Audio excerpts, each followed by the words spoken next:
ممكن لو سمحت ما تسمحش لنفسك تدمر روح كل مشكلتها إن هي كانت بتحبك، لأن للأسف الألم ده لما بيدخل جوانا وبيمتلكنا بيتحفر جوانا قوي، وللأسف بيكبر يوم ورا يوم لحد ما بيوصل لمرحلة صعب إن إحنا نصلحه. خلي دايما باب مفتوح، إنت ما تعرفش الحياة مخبية ليك إيه، ولا مين ممكن يكون سبب خير ليك في وقت ممكن تكون محتاج دعوة صادقة. سيب وراك عمل صالح وسيب ذكرى حلوة في قلب شخص كان بيحبك في يوم من الأيام بإخلاص. ما تخليش النهاية تبقى جرح، يمكن الدعوة اللي هتجيلك من قلبه تبقى هي اللي تفتح لك أبواب الرزق وتحميك من ابتلاءات كتير انت نفسك ما تعرفش عنها حاجة.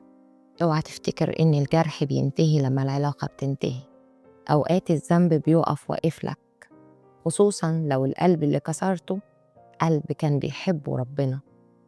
خاف من دعوة المظلوم دي، لأن ربنا أقرب ليه من أي حد، ويمكن ينتقم منك بسببه وانت مش واخد بالك.